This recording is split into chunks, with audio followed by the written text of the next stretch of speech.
স্ক্রিনে যেটা থাম্বনেইলে দেখতে পাচ্ছ সেখানে ছোট্ট একটা ইমেজ দেওয়া আছে, সেটাই হচ্ছে বইটার ইমেজ। দেখো 21 নাম্বার কি আছে, which one of the following is the correct sequence in respect of the Roman numerals.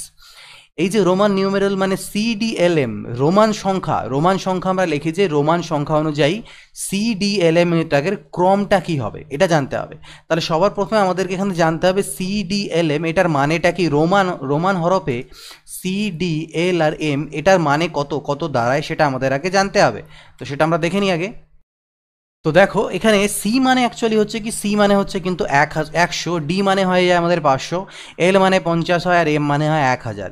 তাহলে ক্রম যেহেতু দেখো এখানে বড় থেকে ছোট অনুযায়ী সাজানো আছে, তাহলে সব থেকে বড় যেটা সেটা আমাদের কি হবে, এম হবে। এম বড় সব থেকে।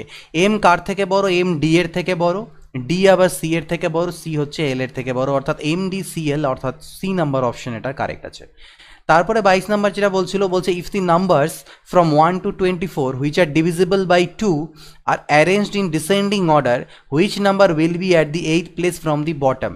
যদি 1 থেকে 24-এর মাঝে যতগুলো সংখ্যা যেগুলো 2 দিয়ে ভাগ যায় সেই সংখ্যাগুলোকে ডিসেন্ডিং মানে বড় থেকে ছোট আকারে আমরা সাজাই, ঠিক আছে, তাহলে নিচের দিক থেকে মানে ছোটোর দিক থেকে 8 নাম্বার পজিশনে কে থাকবে। তো এখান থেকে যদি তুমি সাজাও জাস্ট এমনি দেখো, এই 2 দিয়ে ভাগ যায় যেগুলো সেগুলো কত নাম্বার হবে, 2 হবে, 2, 4, 6, 8, তাই না, 10, 12, 14, 16, 18, 20, 22 আর 24, ঠিক। তো 2 থেকে 24 ফ্রম 1 to 24 এই সংখ্যাগুলো আমাদের 1 থেকে 24-এর মধ্যে এই সংখ্যাগুলো 2 দিয়ে ভাগ যায়। যদি এদেরকে আমরা কি বলছে কি অর্ডারে সাজাতে, বড় থেকে ছোট অর্থাৎ উল্টে দিতে হবে। তো উল্টে যদি দাও তাহলে কি হবে, 24 আমি লিখছি, তোমাদের লেখার প্রয়োজন নেই, তোমরা এখান থেকে করতে পারবে আর দেখে আগেরটা থেকে। 18, 16, 14, 12, 10, তারপর হচ্ছে 8, 6, 4, 2, এটা উল্টে দিলাম।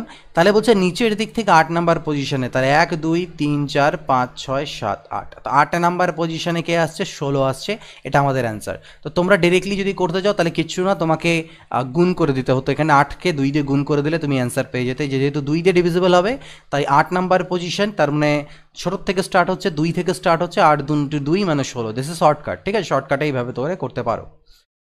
এটা বলেছে কি দেখো 2 - 2 প্লাস 2 - 2 এইভাবে করে 101টা মোট টার্ম আছে, সমষ্টি কত, 101টা টার্ম। আমি না পজিটিভ, এখানে দুটো সিরিজ কাজ করছে, একটা যোগের গুলো, আচ্ছা দরকার নেই। দেখো এখানে দেওয়া আছে 2 - 2 প্লাস 2 - 2 প্লাস ডট ডট করতে করতে মোট 101টা টার্ম আছে এখানে মোট। তো 101টা টার্মের মধ্যে টোটাল যদি আমি 100টা টার্ম নিই, আর তারপরে একটা টার্ম আলাদা করে রাখি, এই 100টা টার্মের মধ্যে কি আসবে, 50টা আমার 2 আসবে আর 50টা -2 আসবে, আলটিমেটলি কাটাকাটি করে 0 হয়ে যাবে, 2 থেকে 2 বাদ গেলে 0 হয়। তার মানে লাস্টে যে একটা টার্ম পড়ে থাকবে সেটাই আমাদের উত্তর। তো লাস্টে কোনটা পড়ে থাকবে, দেখো এই জোড়াগুলো দুটো দুটো করে কাটা চলে যাচ্ছে, তাহলে 100টা যেই শেষ হয় 101 নাম্বারে কে আসবে, 2 আসবে, 101 নাম্বারে আমার আসবে 2, তাহলে এটার অ্যান্সার হবে কি 2, কারণ এই সমষ্টি যখন করছো সবগুলো 0 হয়ে যাচ্ছে, শুধু 101 নাম্বার টার্মটা আমাদের থাকছে।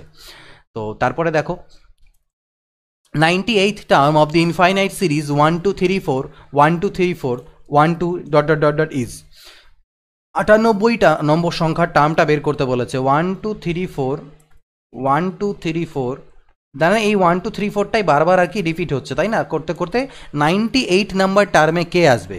তো দেখো চারটে করে রিপিট হচ্ছে, তাহলে চারটে করে যদি রিপিট হয় এরকম কতগুলো জোড়া হবে আমি আগে হিসাব করি।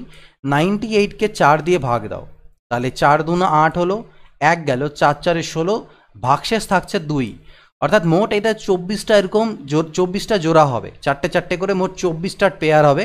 24 4 96টা সংখ্যা আমার হয়ে গেল, 96টা সংখ্যা হলো। তাহলে 97 নাম্বার সংখ্যাটা আবার কি হবে, 1 হবে, 98 নাম্বার সংখ্যাটা হবে 2, মানে আমার টোটাল জোড়াগুলো কমপ্লিট হয়ে যাচ্ছে, 1 2 3 4 1 2 3 4 করে মোট 96টা জোড়া হচ্ছে। আর 97 আর 98 নাম্বার পজিশনে থাকবে 1 আর 2। তো আমাকে বলেছে 98 নাম্বার টার্মটা কত হচ্ছে, 98 নাম্বার টার্ম কিন্তু আমার হয়ে যাচ্ছে 2। তো কোনো ক্যালকুলেট করার দরকার নেই, মানে কোনো ফর্মুলা ইউজ করার দরকার নেই, এমনি আমরা বের করতে পারবো। 25 নাম্বার বলছে if x y z be 3 digits of an big number beginning from the left the number is. আচ্ছা এক্স ওয়াই জেড হচ্ছে 3টে ডিজিট একটা নাম্বারের লেফট সাইড থেকে, তার মানে লেফট মানে এদিক থেকে, তুমি যেদিকে দেখছো সেই হিসাবে লেফট থেকে, অর্থাৎ এক্স ওয়াই জেড এইভাবে করে 3টে নাম্বার। মানে এক্স হচ্ছে শতকের ঘরের সংখ্যা, ওয়াই দশকের ঘরের, আর জেড হচ্ছে এককের ঘরের। তাহলে বলছে যে নাম্বার ইজ, নাম্বারটা কত হবে? তো এটা তো অ্যাকচুয়ালি নাম্বার হয় না, এটার লেখা মানে তো গুণ হয়ে যায়। আমাদেরকে অ্যাকচুয়ালি ডিজিটগুলো বলে দেওয়া হচ্ছে যে শতকের ঘরে থাকবে এক্স, দশকের ঘরে ওয়াই, আর এককের ঘরে জেড। তো এই সংখ্যাটাকে আমরা এইভাবে করে তৈরি করি, এক্স ইন্টু 100, ওয়াই ইন্টু 10, আর জেড ইন্টু 1। শতকের ঘরকে 100 দিয়ে, দশকের ঘরকে 10 দিয়ে, আর এককের ঘরকে 1 দিয়ে গুণ। তার মানে 100x 10y plus z, 100x plus 10y plus z, এটা হবে আমাদের অ্যান্সার। তারপরে দেখো বলছে if x y z and ডাব্লিউ be the digits of a number beginning from the left, একই রকম চারটে এখানে বলেছে, তাহলে সংখ্যাটা কত? তো কিচ্ছু নয়, এক্স এর সাথে গুণ হবে 1000, ওয়াই এর সাথে গুণ হবে 100, জেড এর সাথে গুণ হবে 10, আর ডাব্লিউর সাথে গুণ হবে 1। নাম্বারগুলো আমাদের এইভাবেই তৈরি হয়। যেমন দেখো তুমি 21কে কী লেখো? 2 10 সে 21, মানে 2 10 গুণ 10 আর 1 গুণ 1 21। তো ঠিক একই রকমভাবে এটা হাজারের ঘর হচ্ছে, তাহলে এইভাবে করে আসবে, অর্থাৎ 1000x, 1000x আর 1000কে আমি 10 কিউব লিখতে পারি, তার মানে 10 কিউব এক্স। 100কে 10 এর স্কোয়ার লিখতে পারি, 10 স্কোয়ার ওয়াই, এটা 10 জেড, আর এটা হচ্ছে ডাব্লিউ, 1কে ডাব্লিউ, অর্থাৎ ডি নাম্বারটা আমাদের অ্যান্সার। তারপরে দেখো if n and p are both odd numbers, odd মানে বিজোড় সংখ্যা, which of the following is an even number, তাহলে নিচেরগুলোর মধ্যে কোনটা ইভেন হবে? এন আর পি দুজনেই বিজোড় সংখ্যা, তাহলে নিচেরগুলো কোনটা জোড় হবে? দেখো দুটো বিজোড় সংখ্যা তুমি নাও, সাপোজ একটা 3 নিলে একটা 7 নিলে, তো দুটো বিজোড় সংখ্যাকে যখনই যোগ করো না কেন, দেখো তুমি কি পাচ্ছ? একটা জোড় সংখ্যা পাচ্ছ। দুটো বিজোড় সংখ্যাকে যোগ করলে কিন্তু তুমি জোড় সংখ্যা পাচ্ছ। কিন্তু যদি তুমি দুটো বিজোড় সংখ্যাকে গুণ করো, তাহলে তুমি যে সংখ্যাটা পাচ্ছ সেটা কিন্তু বিজোড় হচ্ছে। দুটো বিজোড় সংখ্যাকে গুণ করলে আমার বিজোড় আসছে, এটুকু শিওর। যেমন তুমি 5 নিতে পারো, 5 7 যাই করো না কেন, দুটো বিজোড় সংখ্যাকে যদি তুমি যোগ করো তাহলে জোড় আসবে, কিন্তু গুণ করলে বিজোড় আসবে, তাহলে গুণটা হবে না। এটা আমাদের অ্যান্সার হয়ে যাবে, যে এদেরকে যদি যোগ করি তাহলে আমি ইভেন নাম্বার বা জোড় সংখ্যা পাবো। পরেরটা দেখো, এটা এগুলোও দেখে নিই আমরা। তো সাপোজ 3 ইন্টু 7, 3 7 21, আর 2 23, সেটাও কিন্তু আমার বিজোড়ই হচ্ছে। আর যদি যোগ করে এক যোগ, মানে সংখ্যা দুটোকে যোগ করে তার সাথে আবার 1 যোগ করে দিই, তাহলে দেখো 10 আর 1 11, এটা বিজোড় হচ্ছে, এটাও হবে না, উত্তরটা জোড় হতে হবে। তো একমাত্র পসিবিলিটি এটা। তো এটা একটা মনেও রাখবে যে দুটি বিজোড় সংখ্যাকে যোগ করলে আমরা জোড় সংখ্যা পাই। For the integer n, if n cube is odd, then which of the following statements are true? n যে কোনো একটা ইন্টিজার মানে পূর্ণ সংখ্যা যার জন্য n কিউবটা হচ্ছে বিজোড় হয়ে যাচ্ছে, তাহলে n কিউব বিজোড়। তো আমরা এই ধরনের কোয়েশ্চেন্সগুলোকে আমরা মান ধরে নেব। n এর মান আমি 3 ধরলাম, 3 বিজোড়, 3 ইন্টিজারও, মানে বিজোড় বলেনি, ইন্টিজার বলেছে। তো 3 হচ্ছে একটা ইন্টিজার বা একটা পূর্ণ সংখ্যা, স্বাভাবিক সংখ্যা বটে, পূর্ণ সংখ্যাও 3। আর তাহলে আমি যদি n এর কিউব করি তাহলে 3 এর কিউব হবে, অর্থাৎ 27 হবে। আর 27 হচ্ছে বিজোড় সংখ্যা, যেটা বলেছিল যে n কিউব হতে হবে অড বা বিজোড় সংখ্যা। তাহলে নিচের মধ্যে কোনটা সঠিক? তাহলে দেখো এবার দেখবো কোনটা সঠিক। তার মানে আমরা কি এনটাকে এমনভাবে ধরলাম যাতে এন একটা ইন্টিজার হয় আর এন এর কিউবটা আমার বিজোড় সংখ্যা হয়। তুমি অন্য কিছুও নিতে পারো, ঠিক আছে? তুমি 7 নিলে, তাহলে বললে যে স্যার 7 যদি আমি এন নিই, তাহলে তুমি দেখো এন কিউব কত হয়? 7 কিউব 343, তাই তো? 7 স্কোয়ার 49 না 243 হবে, আই থিঙ্ক। 7 9 63, 3 7 না, ঠিক আছে 343। তো 343ও বিজোড় সংখ্যা, তুমি 7ও নিতে পারো, সেরকম কোনো ব্যাপার নেই। এবার আমরা চেক করে দেবো কি কি বলছে। এন হলো বিজোড়, N is odd, N odd. তো এবার দেখতেছি আমি একটা জিনিস এখানে লক্ষ্য করছি, আমি এনকে অড নিয়েই করছিলাম, এনকে অড নিয়েছিলাম, এন কিউবটা অড এসেছিল।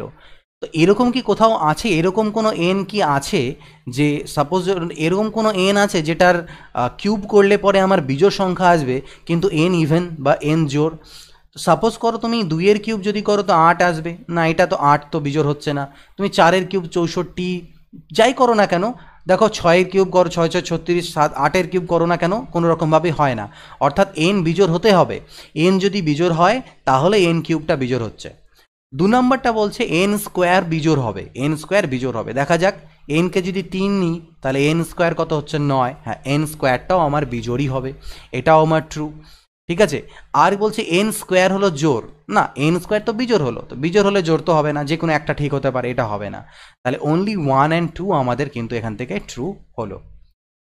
If n-1 is an odd integer, n-1 যদি একটা বিজোড় সংখ্যা হয়, বিজোড় পূর্ণ সংখ্যা হয়, অড নাম্বার হয়, ইন্টিজার নয়, বিজোড় সংখ্যা হয়, what are the 2 other odd numbers nearest to it, এর কাছাকাছি, এর সব থেকে কাছের দুটো বিজোড় সংখ্যা বলো।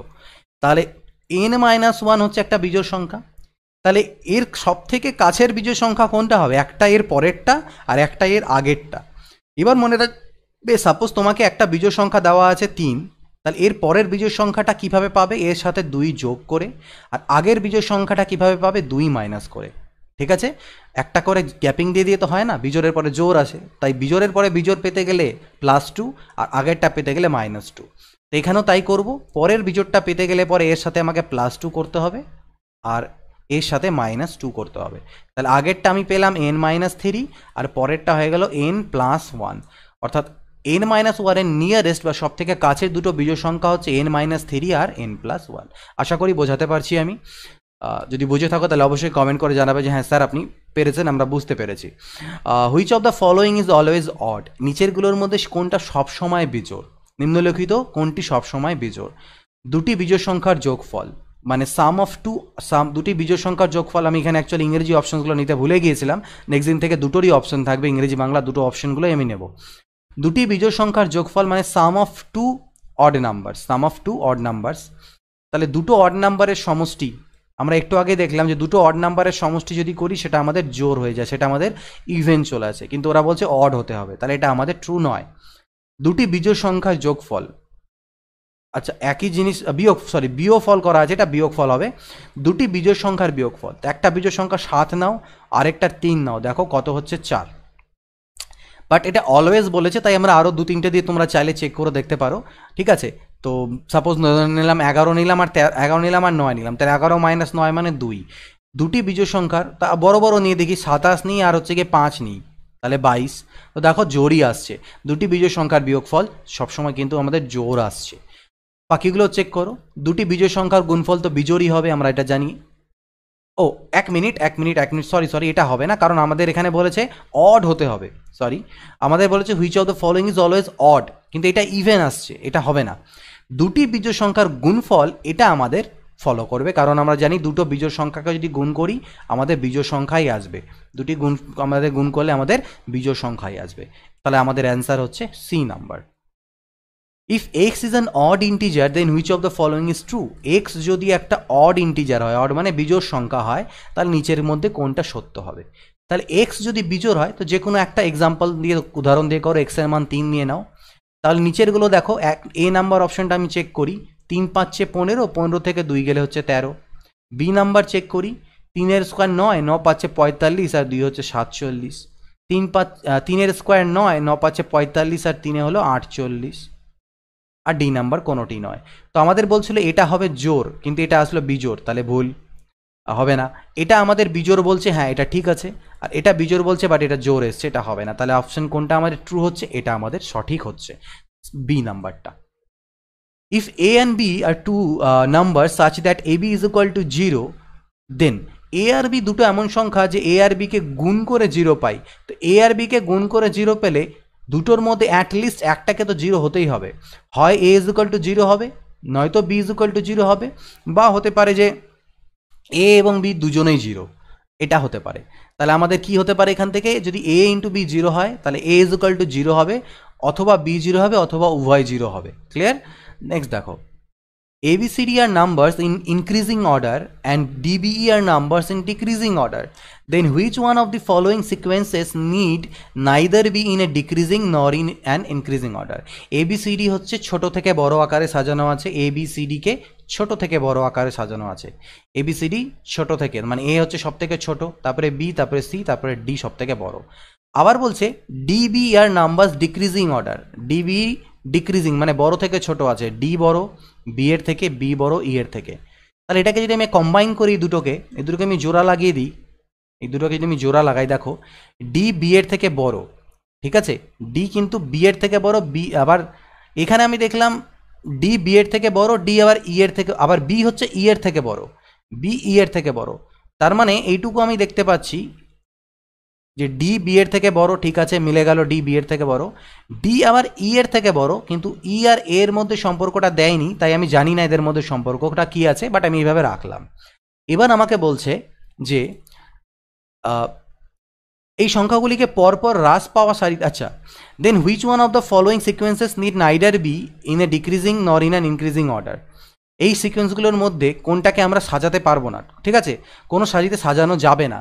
ই সি আর ডিকে দেখো, ই সি ডিকে সাজানো, তো ই সি ডিকে কিন্তু সাজানো যাবে, কারণ দেখো আমি এখান থেকে যদি নিই, ই তো সি এর থেকে ছোট, সি ডি এর থেকে ছোট, মানে হয় ছোট বা বড়, কোনোভাবে একভাবে সাজানো গেলেই সেটা আমাদের ভুল উত্তর, কোনোভাবেই যদি সাজানো না যায় সেটা ঠিক উত্তর, এটা হবে না। কারণ আমি দেখতে পাচ্ছি আমি এ আর ইকে নিতে পারবো না, আমি এ আর ই এর মধ্যে সম্পর্ক জানি না, তাই এ আর ইটাকে নিতে পারবো না, তাই এটা আমাদের অ্যান্সার হয়ে যাবে।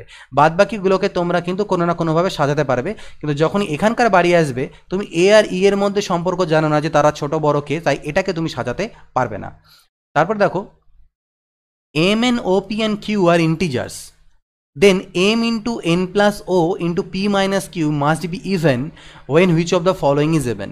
বলছে m n o p q এরা হচ্ছে ইন্টিজার মানে পূর্ণ সংখ্যা, তাহলে m into n plus o into p minus q এটা ইভেন হবে, এটা ইভেন মানে জোড় সংখ্যা হবে কখন, নিচের কোনগুলো জোর হলে, এই নিচেরগুলোর মধ্যে কোনগুলো জোর হলে এটা জোর হবে, বা বলতে পারো এটা জোর হলে নিচেরগুলোর মধ্যে কোনটা জোর হবে।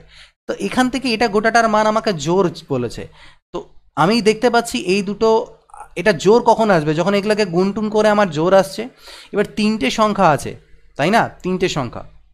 এবার দেখো কোনো গুণফলের মধ্যে সে যতগুলো সংখ্যায় তুমি suppose A B C D E F যাই গুণ করো না কেন, এই গুণফলের মধ্যে যদি অন্তত একটা জোড় সংখ্যা থাকে, অন্তত একটা জোড় সংখ্যা থাকে, তাহলে গুণ করলে টোটালটাই জোর আসবে। কারণ মনে করো না এর মান 2, বাদ বাকিগুলো তুমি 3 5 7 নিয়েছো, তাহলে 7 পাচ্ছে 35, 2 70, 7 3 21, 210, জিরো হয়ে যাবে। কারণ আলটিমেটলি একটা 2 যেহেতু থাকছে, ইভেন সংখ্যার সাথে অড সংখ্যাকে গুণ দিলে পরে সেটা আলটিমেটলি ইভেনই হবে, মানে জোড় সংখ্যাই হবে, যেহেতু একটা জোড় আছে। তাই যে কোনো অ্যাটলিস্ট একটা জোড় থাকলেই হয়ে যাবে, অর্থাৎ এম যদি শুধু আমার মাত্র জোড় হয়ে যায়, বাদ বাকিগুলো যাই আসুক না কেন আমার কোনো যায় আসে না, আমার টোটালটা কিন্তু জোড় সংখ্যা হয়ে যাবে।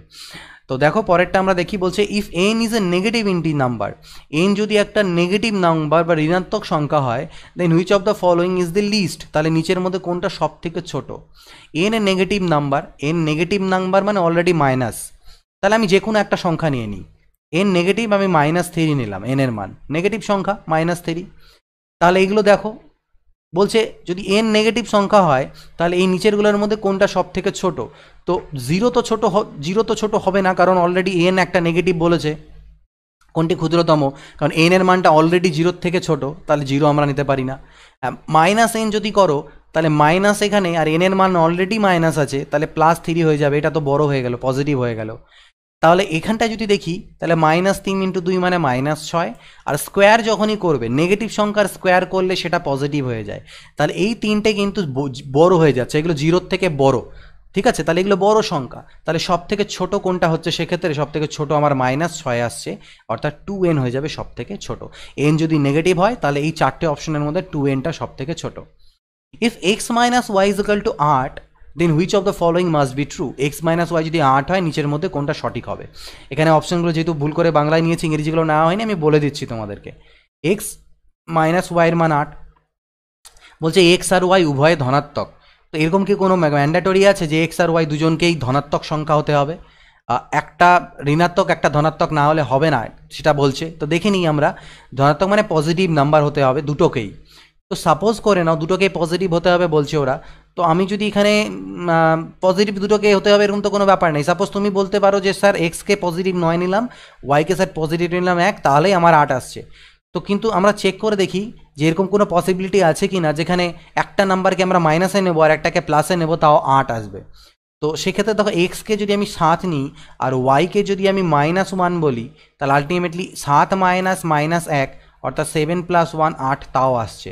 অর্থাৎ এক্স আর ওয়াই দুজনকেই যে পজিটিভ হতে হবে সেটা ম্যান্ডেটরি নয়, তো এটা আমাদের হবে না, সরি মানে প্রথমেরটা আমাদের হবে না, এটা কেন বলছি, প্রথমেরটা আমার হবে না, ভুল ওটা। যদি এক্স ধনাত্মক হয় ওয়াইকে অবশ্যই ঋণাত্মক হতে হবে, তো সেরকম তো ব্যাপার নয়, এক্স যদি আমি ধনাত্মক নিই ওয়াইকেও ধনাত্মক নিতে পারি, তাহলে পরেও আমার 8 আসছে, তো এটা ভুল। বলছে এক্স যদি ঋণাত্মক নিই তাহলে ওয়াইকে অবশ্যই ধনাত্মক হতে হবে। দেখো এবার এক্সকে যদি তুমি নেগেটিভে নাও, সাপোজ তুমি এক্সকে নিলে মনে করো না -2 নিয়ে নিলে, এবার এক্সকে যেহেতু অলরেডি তুমি -2 নিয়ে নিয়েছো, এবার ওয়াইটাকে যদি তুমি পজিটিভ রাখো তোমার কিন্তু কোনোদিনও 8 আসবে না, কারণ এটা অলরেডি মাইনাস আছে, এটাও মাইনাস আছে, উত্তরটা মাইনাসে আসবে। তাই উত্তরটাকে প্লাসে আনতে গেলে তোমাকে ওয়াইকে নেগেটিভ নিতে হবে, ওয়াইকে তোমাকে নিতে হবে এখানটা -10। ওয়াইকে যদি -10 নাও তাহলে -2 মাইনাস মাইনাসে +10 8 মিলবে। অর্থাৎ এক্সকে যদি তুমি ঋণাত্মক নাও বা নেগেটিভ নাও তাহলে ওয়াইকে মানে পজিটিভ নাও, সরি নেগেটিভ নাও, তাহলে ওয়াইটাকেও তোমাকে নেগেটিভ নিতে হবে। তাহলে বলছে এখানটায় বলছে যে ওয়াইটাকে কিন্তু নেগেটিভ নিতে হবে, পজিটিভ নিলে হবে না। ওরা বলছে যে দেখি কি বলছে, যদি এক্স ঋণাত্মক হয়, এক্স ঋণাত্মক হয় তাহলে ওয়াই অবশ্যই ধনাত্মক হবে। না, তাহলে তো আমার মিলছে না। 1 মিনিট, এটা আমি দেখে নিচ্ছি। তো ভালো করে যদি দেখি আমাদের 3 নাম্বারটাও ভুল হচ্ছে, কিন্তু অপশানে এটা নেই। কেন নেই? কারণ ওরা এই 1 নাম্বারটাকে ট্রু ধরেছে, কারণ এখানে অবশ্যই কথাটা বলা নেই। এখানে দেখো না অবশ্যই কথা বলা আছে, বাট এখানে অবশ্যক সেটা বলা নেই। অর্থাৎ এক্স আর ওয়াই উভয়কে আমরা ধনাত্মক নিতে পারি, নিলে পরে আমাদের অ্যান্সারটা 8 আসবে। তো সেই হিসাবে আমাদের অনলি 1টাকে এখানে ট্রু বলবো। বাট যদি অ্যাকচুয়াল সেন্সে এখানেও অবশ্যক বলতো তাহলে পরে কিন্তু এটাও আমাদেরকে ভুল করতে হতো। অর্থাৎ এই দুটো তো একদম পার্টিকুলারলি ভুল বোঝাই যাচ্ছে, বাট এটা আমাদের এখানে অ্যান্সার করতে হবে। If x and y are negative, then which of the following statement is or are always true? সব সময় ঠিক হবে, সব সময় ঠিক আছে। x and y ঋণাত্মক, তাহলে নিচের কোনটি সঠিক? এখানে দেখো সঠিক বলেছে, আর এখানে বলছে অলওয়েজ ট্রু, সব সময় সঠিক। যাই হোক, ইংরেজি বাংলার মধ্যে কিন্তু ডিসপুট আছে কিছুটা। x প্লাস ওয়াই হলো ধনাত্মক। আচ্ছা, x আর y দুজনেই নেগেটিভ, x আর y দুজনেই নেগেটিভ, তাহলে সাপোজ x কে -3 নিয়ে নিলাম, y কে -5 ধরলাম। আচ্ছা, তাহলে এক্স প্লাস ওয়াই যখন বলবে তাহলে -3 প্লাস -5 অর্থাৎ -8, অর্থাৎ মানটা কিন্তু নেগেটিভেই আসবে। এটা ধনাত্মক বলছে, এটা ভুল। এক্স ইন্টু ওয়াই ধনাত্মক, এটা হচ্ছে আমাদের ট্রু হবে, কারণ দুটো নেগেটিভ সংখ্যাকে যদি গুণ করি তাহলে মাইনাস মাইনাসে গুণ হয়ে আলটিমেটলি কিন্তু প্লাস হয়ে যাবে, ধনাত্মকই উত্তর আসবে। আবার বলছে এক্স মাইনাস ওয়াই ধনাত্মক হবে। তো দেখা যাক, এক্স এটা নিয়েছি, মাইনাস এটা নিলাম, তার মানে -3 প্লাস 5, 2 উত্তর আসছে, ধনাত্মক আসছে। বাট যদি আমি এক্সকে -5 নিতাম আর ওয়াইকে -3 নিতাম তাহলে কি হতো? এরকম কেসটা হতো। আমাদের তো বলে দেওয়া নেই না কে ছোট কে বড়, তাহলে কিন্তু মাইনাসে আসতো। সো যেহেতু ওরা বলছে অলওয়েজ ট্রু, আমি ইংরেজি ল্যাঙ্গুয়েজটা ধরে চলছি। আমি জানি না এর অ্যান্সার কি দেওয়া আছে বইয়ে, আমি দেখিনি সেটা, বাট আমি ইংলিশ ল্যাঙ্গুয়েজ ধরে চলছি। অলওয়েজ ট্রু বলছে, but this is not always true, always কিন্তু ট্রু নয়। তো দুটো কোয়েশ্চেন দেখো সাথে রাখাতে তোমাদের অনেক সুবিধা হচ্ছে, ইংরেজি বাংলার মধ্যে যে ফ্লসগুলো সেগুলো বুঝতে পারছো। তো সাধারণ ক্ষেত্রে ইংরেজিটাকে বেশি কনসিডার করা হয় থাকে বিভিন্ন পরীক্ষাতে, তাই আমি ইংরেজিটাকে বলছি। তো অলওয়েজ ট্রু যেহেতু, তার মানে অলওয়েজ ট্রু কিন্তু এটাও হবে না, এটা আমাদের ভুল। তো এবং অপশনস দেখে যদি আমরা দেখি তাহলে 2 নাম্বারটা একমাত্র ট্রু, এটাই হচ্ছে আমাদের অ্যান্সার। ক্লিয়ার? দেখো, if n is equal two 1 plus x, n is equal two বলছে 1 প্লাস এক্স হয়, যেখানে এক্স হচ্ছে কি product of 4 consecutive positive integer, x আবার 4টে পরপর জোড় সংখ্যার মানে পজিটিভ মানে হচ্ছে সরি ধনাত্মক সংখ্যার গুণফল, পরপর 4টে, তাহলে একটাকে n মানলাম, তাহলে তারপরেরটা n+1 হবে, তারপরেরটা n+2 হবে, আর তারপরেরটা n+3 হবে। এদের গুণফলটা হচ্ছে আমার এক্স। তাহলে বলছে then which of the following is or are true. তো আচ্ছা, এন নয়, এগুলোকে আমি এ মানি, এ মানলাম। তার মানে আমি লিখতে পারি 1 প্লাস এ ইন্টু a+1, a+2, a+3। তাহলে বলছে এনটা কি হবে, then which of the following is are true. তাহলে এন কি হবে? এন বিজোড় হবে, এন মৌলিক হবে, এন পূর্ণবর্গ হবে, কি হবে? তো দেখো পরপর 4টে সংখ্যা না, তো যে কোনো 4টে সংখ্যা নিয়ে করি, কারণ যেহেতু আমাদেরকে এখানে কোনো কিছু বলা হয় না, ইন জেনারেল বলা আছে, তাহলে আমাদের সেটা সব ক্ষেত্রে ট্রু হওয়া উচিত। তো যে কোনো পরপর 4টে পজিটিভ সংখ্যা নিয়ে নাও, 2, 3, 4, 5 নিয়ে নাও, তাহলে 2 আর 1 প্লাস তো আছেই, তাহলে 1 প্লাস 5 4 20, 3 60, 2 120, অর্থাৎ কত হচ্ছে 121। দেখো 121 মানে কি 11 স্কোয়ার, তাহলে এন কিন্তু পারফেক্ট স্কোয়ার হচ্ছে। একটা আমরা কিন্তু ট্রু পাচ্ছি। তো একটা দিয়ে তো দেখলে হবে না, আমরা আরেকটা এক্সাম্পল দিয়ে চেক করে দেখি। এই 2, 3, 4, 5-এর জায়গায় আমি অন্য কিছু নিয়ে নিই, আমি সাপোজ 1, 2, 3, 4 নিয়ে নিই, তাহলে দেখতে পাবো, গুণ করবো এগুলোকে, 4 3 12, 2 24, দেখো 24 আর 1 25। তো আলটিমেটলি কি দেখতে পাচ্ছি আমরা দেখতে পাচ্ছি এটাও 5-এর স্কোয়ার, অর্থাৎ পূর্ণবর্গ সংখ্যা হচ্ছে, এন পূর্ণবর্গ সংখ্যা, অর্থাৎ একটা তো আমার ট্রু হলোই। এবার আমাকে চেক করে দেখতে হবে যে আরও কোনো ট্রু হচ্ছে কিনা, এন বিজোড় আসছে কিনা। তো এন যদি দেখি এন, এখানে আমাদের এন 25 বিজোড় এলো, এখানেও এন বিজোড় এলো, কারণ যেহেতু 1 প্লাস করা আছে আর এদিকে আমাদের জোরই আসছে। এটা তো জোর আসবে সবসময়, কেন জোর আসবে, কারণ পরপর 4টে সংখ্যার মধ্যে একটা জোর সংখ্যা মিনিমাম থাকবেই থাকবে, তো এটা আমার জোর সবসময় আসবে, তার সাথে 1 মানে সবসময় বিজোড় আমার হবেই হবে, অর্থাৎ 1 আর 3 এই দুটো ট্রু হবে। দুটো আর চেক করা দরকার নাই, কারণ এন কিন্তু 25 মৌলিক নয়, 121 মৌলিক সংখ্যা নয়। সো কেবলমাত্র 1 এবং 3 true. If x is equal to 2 by 5y plus 3, how does y change when x increases from 1 to 2? x is equal to 2 by 5y plus 3, তো একবার x এর মান 1 নাও আর একবার x এর মান 2 নাও, তাহলে x এর মান যদি একবার 1 নিই তাহলে এটা হবে, এখান থেকে 3 ওপাশে গেলে 2 by 5y is equal to -2 আসবে, 3 ওপাশে গেলে বিয়োগ করলে -2 বাঁচে, 2 1 2, অর্থাৎ y is equal to -5। যখন আমি x এর মান নিলাম 1, তখন আমি y is equal to পেলাম -5। এবার x এর মান আমি 2 যদি নিই তাহলে 2 is equal to 2 by 5y plus 3, অর্থাৎ 2 by 5y is equal to -1 হবে 3 ওপাশে গেলে, that means y is equal to -5 by 2। তাহলে আগে y ছিল -5, এখন y হয়ে গেল -5 by 2, তাহলে y এর মান কি বলছে, কি হবে, -5 থেকে -5 by 2 বৃদ্ধি ঘটবে। অ্যাকচুয়ালি বৃদ্ধি ঘটবে বলাটা ভুল, হবে বলা যেতে পারে, মানে আগে থাকবে -5, পরে গিয়ে হবে -5, বৃদ্ধি ঘটবে বললে ভুল হবে, এত হবে বলবো। তো y এর মান -5 থেকে নিয়ে কত হবে, -5 by 2 হবে। তো অ্যাকচুয়ালি বৃদ্ধি হলো, কারণ কি আগে -5 ছিল, এখন -2.5, আর আমরা জানি মাইনাসের দিকে সংখ্যাটা যত ছোট হয় আলটিমেটলি তার ভ্যালুটা তত বড় হয়, বড় সংখ্যা মানে সেটার মানটা কম, তো আলটিমেটলি বাড়লো, কত বাড়লো, -5 থেকে নিয়ে -5 by 2 হলো। কিন্তু যদি বলতো কত পরিমাণ বাড়লো, তাহলে আমাকে বিয়োগ করে দিতে হতো, -5 by 2 এর থেকে -5 বিয়োগ করতাম, সেক্ষেত্রে আমার আসতো এরকম, অর্থাৎ 5 দুনা 10, 5 by 2, এতটা বাড়লো, 2.5 বাড়লো, সেক্ষেত্রে বাড়াটা বলতাম 2.5, বাট এখানে আমাদের কত হবে সেটা বলেছে। If x is a rational number মানে মূলদ সংখ্যা অ্যান্ড ওয়াই ইজ এ ইর্যাশনাল বা অমূলদ সংখ্যা, তাহলে কোনটা ট্রু হবে? তো এক্স মূলদ সংখ্যা, তার এক্স মূলদ সংখ্যা, যে কোনো মূলদ সংখ্যা নাও, 2 নিলাম, 2 ইজ এ মূলদ সংখ্যা, 2 কিন্তু পূর্ণ সংখ্যাও, 2 স্বাভাবিক সংখ্যাও, 2 মূলদ সংখ্যা, কারণ 2কে আমি p/q আকারে লিখতে পারি, যেখানে q মানে 1 নট ইকুয়াল টু 0, অর্থাৎ স্বাভাবিক সংখ্যাগুলোও কিন্তু মূলদ সংখ্যা হয়। এটা নাম্বার সিস্টেমে আমার বেসিক্স ভিডিও আগের দেখো, সেখানে ক্লিয়ারলি বলা আছে।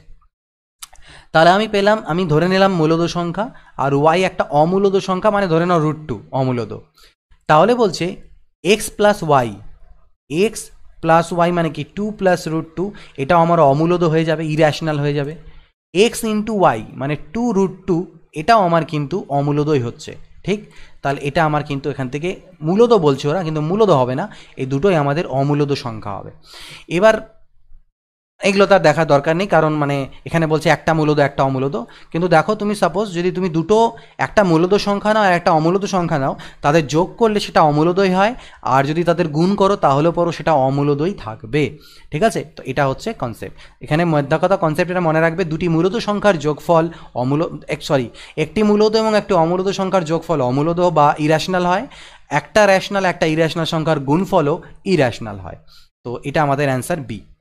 The difference between the square of any two consecutive integers is equal to, পরপর দুটো পূর্ণ সংখ্যার যে স্কোয়ারের বিয়োগফল সেটা বলেছে, পরপর দুটো, তো পরপর দুটো পূর্ণ সংখ্যা, একটা 3 নাও আর একটাকে সাপোজ 4 নিয়ে নাও, তাদের স্কোয়ার করো, মানে 4-এর স্কোয়ার মাইনাস 3-এর স্কোয়ার, তো 4-এর স্কোয়ার মাইনাস 3-এর স্কোয়ার, 4 4 16, 3 3 9, 7 হচ্ছে। তো সেটা কি হবে, বলছে ইজ ইকুয়াল টু, কি হবে, দুটি সংখ্যার যোগফলের সমান, মানে এই সংখ্যা দুটোর যোগফলের সাথে সমান হবে, দুটি সংখ্যার বিয়োগফলের সাথে সমান হবে, একটা জোড় সংখ্যা হবে আর দুটি সংখ্যার গুণফল হবে। তো দেখতে পাচ্ছি 4 আর 3 যোগ করলে কিন্তু আমি 7 পাচ্ছি, স্কোয়ারের বিয়োগটা। আমি আরও কিছু নিয়ে চেক করে দেখি, পরপর দুটো সংখ্যা নিয়ে আমি দেখি, তুমি নাও সাপোজ বড় সংখ্যা নিই আমরা, 25 আর 26 নিই, তাহলে 26-এর স্কোয়ার মাইনাস 25-এর স্কোয়ার, 26-এর স্কোয়ার হচ্ছে 676, 25-এর স্কোয়ার হচ্ছে 625, তার মানে এটা হচ্ছে আমার কত, 5-এর পরে 1 6, আর হচ্ছে গিয়ে 2-এর পরে 5 51, 5-এর পরে 1 6, 2-এর পরে 5 51, তাহলে 51 আসলো। এই 26 আর 25 যোগ করলেও আমার 51 হচ্ছে, তাহলে মিলে যাচ্ছে, অর্থাৎ দুটি সংখ্যার যোগফলের সাথে সমান। কেন দুটো সংখ্যার যোগফলের সাথে সমান হচ্ছে, কনসেপ্ট যদি বুঝতে চাও একটু দেখে নাও। কিচ্ছু নয়, কনসেপ্টটা এটা যে যখন এটা হচ্ছে এ স্কোয়ার মাইনাস বি স্কোয়ারের ফর্মুলা যদি আমরা ইউজ করি, তাহলে একবার এ প্লাস বি হবে আর একবার এ মাইনাস বি হবে। এবার যেহেতু পরপর দুটি সংখ্যা, তাহলে তাদের বিয়োগ করলে তো 1 হয়ে যায়, অর্থাৎ এই পার্টটা লেখা না লেখা সমান, কারণ গুণ চিহ্ন আছে, গুণ হলে পর ওটা বাদ, আমাদের এটাই পড়ে থাকছে। তাহলে স্কোয়ার বিয়োগটা আমরা দেখো যোগের সাথেই সমান হচ্ছে। কনসেপ্ট বোঝা গেছে? আমি এক্সাম্পল দিয়ে বোঝালাম, বাট কনসেপ্ট হচ্ছে এটা। নেক্সট দেখো, between two distinct rational number বা মূলদ সংখ্যা, দুটো আলাদা আলাদা দুটো মূলদ সংখ্যা এ আর বি আছে, there exist another rational number which is, দুটো র্যাশনাল নাম্বার বা দুটো মূলদ সংখ্যার মাঝখানে একটা সংখ্যা চেয়েছে, এদের মাঝখানের সংখ্যা, একটা মূলদ সংখ্যা বের করতে বলেছে। এই দুটো হচ্ছে মূলদ সংখ্যা, তাদের মাঝখানের একটা মূলদ বা র্যাশনাল সংখ্যা বের করো। তাহলে এদের মাঝখানে যে কোনো একটা র্যাশনাল সংখ্যা তুমি কীভাবে বের করতে পারবে? এদের একদম মিডিল পয়েন্টটাই যদি আমি ভাবি, তাহলে এ প্লাস বি বাই 2, দুটো সংখ্যার একদম মধ্যবর্তী সংখ্যা বের করতে গেলে এ প্লাস বি বাই 2 হবে। তো মাঝখানেরটা, তো এটা এদের মাঝখানে আসছে, এগুলো মাঝখানে নাও হতে পারে। So this is our answer. তারপরে দেখো, b greater than a, then which expression will have the highest value. B যদি এর থেকে বড় হয়, তাহলে নিচেরগুলোর মধ্যে কোনটার মান সব থেকে বেশি হবে? দেওয়া আছে এ আর বি দুজনেই হচ্ছে পজিটিভ ইন্টিজার, মানে হচ্ছে আমাদের জোর সংখ্যা, মানে কি বলবো, ধনাত্মক সংখ্যাগুলো পজিটিভ ইন্টিজার, মানে 1 2 3 4 5 6 এগুলো আমাদের নিতে হবে। তো আমি এক্সাম্পল দিয়ে করি, আমি বি বড়, যেহেতু বিকে 5 নিলাম, একে 3 নিয়ে নিলাম। বিজোড়ই নিতে হবে তার কোনো মানে নাই, তুমি জোরও নিতে পারো। তাহলে চেক করে এবার দেখি প্রথমটা, 5, বি বড় বলা হয়েছে তাই না, বি যেহেতু বড়, তার মানে ছোট সংখ্যার থেকে বড় সংখ্যা বাদ দিলে এটা নেগেটিভে আসবে। কত আসছে আমাদের? 3 থেকে 5 গেলে -2। আর এখানে যদি করো তাহলে 5 3 হচ্ছে 15, এখানে যদি করো 5 আর 3 যোগ করলে 8। তো দেখো গুণ করলেই সব থেকে বড় হবে, দুটো ধনাত্মক সংখ্যাকে গুণ করলেই সব থেকে বড় হবে, রাদার দ্যান বিয়োগ বা যোগ করার থেকে। ঠিক, তো এই হলো আমাদের অ্যান্সার। সমান হতে পারে, সাপোজ যেমন যদি 2 2 থাকে, এটাকে 2 নাও, যোগ করলে 4, 2 2 4 সমান হতে পারে, বাট গুণফলটা বড় হবে স্বাভাবিক। তো এ বি হচ্ছে আমাদের অ্যান্সার। ক্লিয়ার? এটা ক্যাম্পাস রিক্রুটমেন্ট, কোথাকার জানি না, ক্যাম্পাস রিক্রুটমেন্ট কোন campus I don't know. 0 less than x less than 1, which of the following is greatest. এক্সের মান 0 থেকে বড়, কিন্তু 1 থেকে ছোট। শুধু বড় ছোট সমান নয় কিন্তু, মানে এক্সের মান 0 হবে না 1ও হবে না, তাদের মাঝখানে। তাহলে নিচেরগুলোর মধ্যে কোনটা সব থেকে বড়? তো 0 আর 1-এর মাঝখানে যে কোনো একটা সংখ্যা নিয়ে নাও, হাফ নিয়ে নিলাম 0 আর 1-এর মাঝখানে। তাহলে এক্সের মানটা হচ্ছে হাফ, হাফের স্কোয়ার মানে 1/4, আর এটা 1/2 মানে আলটিমেটলি 2, আর এটা 1/2-এর স্কোয়ার মানে 1/1/4 মানে 4। তাহলে সব থেকে বড় কোনটা হলো? 4 বড় হলো। এগুলোর মধ্যে সব থেকে বড় কোনটা? 4 বড় হলো, অর্থাৎ এটা সব থেকে বড় হলো। নেক্সট দেখো 45 নাম্বার এবং last question. If p is a positive fraction less than 1, p হচ্ছে একটা ফ্র্যাকশন মানে ভগ্নাংশ, তো নিচে তো কিছু দেখতে পাচ্ছি না, যাই হোক কিছু না কিছু একটা থাকবে। p একটা ভগ্নাংশ, সাপোজ a/b রূপে আছে, যেটা লেস দ্যান 1। তাহলে লেস দ্যান 1 যে ভগ্নাংশ হয় তাদেরকে আমরা প্রকৃত ভগ্নাংশ বলি, তাই না? তো প্রকৃত ভগ্নাংশ যার লবটা ছোট হয়, হরটা বড় হয়। তো বলছে তাহলে কি হবে? a/p যদি 1-এর থেকে ছোট হয়, তাহলে 1/p কি হবে? উল্টোটা, এটা হবে 1-এর থেকে বড়। p যদি 1-এর থেকে ছোট হয়, তাহলে 1/p উল্টে দিলে সেটা 1-এর থেকে বড় হবে।